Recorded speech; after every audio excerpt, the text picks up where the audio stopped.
नमस्कार। खेत खजाना में आपका स्वागत है। आज सोमवार का दिन है और जुलाई महीने की तारीख पहुंच गई है 27।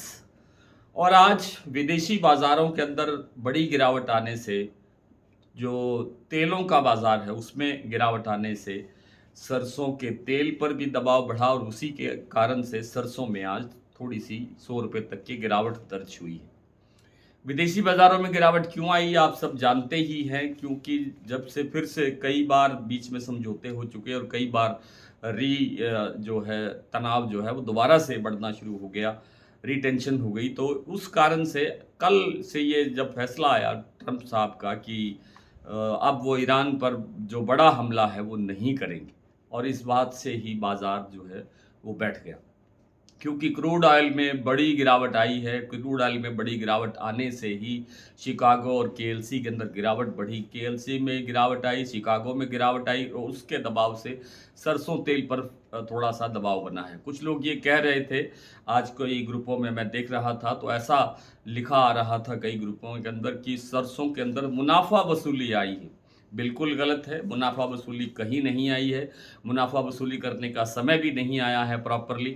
वैसे तो मैं हर वीडियो में कहता हूं कि थोड़ा थोड़ा मुनाफा लेना चाहिए, लेकिन अभी तक व्यापारियों का कोई ऐसा मन नहीं है कि वो बाज़ार में सरसों की बिकवाली करें।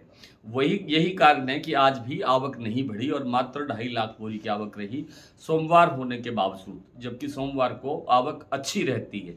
लेकिन आज तो मात्र 2.5 लाख बोरी तक ही मामला सिमट गया, और इसी कारण से लगता है कि अब और गिरावट की गुंजाइश नहीं है, क्योंकि आवकें बढ़ने की संभावना नहीं है और बाजार आगे बढ़ने की पोजीशन में है। पोजीशन में इसलिए है क्योंकि जो सरसों तेल के खपत के जो जो त्यौहार है, सीज़न है, वो सारा का सारा आगे पड़ा है।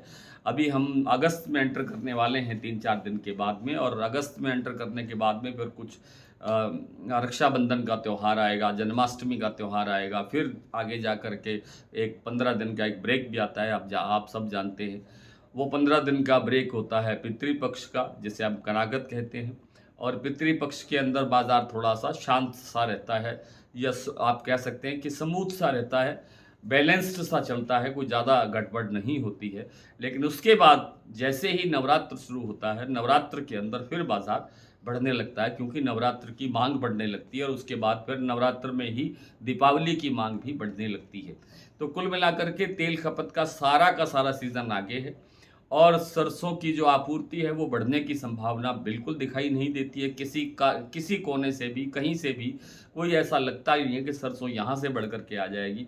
सरकार के हाथ खाली हैं, किसानों ने अपना सारा माल बेच दिया है, और सिर्फ स्टॉकिस्टों के पास जो व्यापार कर रहे हैं इसमें सरसों का, उनके पास थोड़ा सा स्टॉक ज़रूर है, और वो आगे चल के दीपावली के बाद ही थोड़ा बहुत प्रेशर शायद बना पाएगा। हालांकि दिवाली से पहले काफ़ी माल बाज़ार में आने की संभावना भी है। तो अभी तक तो बाज़ार में दबाव की कोई गुंजाइश है नहीं। जब दबाव की गुंजाइश बनने लगेगी तो अपने आप आपको पता लगना शुरू हो जाएगा, दिखाई भी देने लगेगा, और हम लोग भी आपको बताते रहेंगे। आइए कुछ मंडियों और कुछ प्लांटों की स्थिति, जैसा मैंने दोपहर में काफ़ी कुछ बता ही दिया था, लेकिन फिर भी अभी और अपडेट कर लेते हैं बाज़ार को।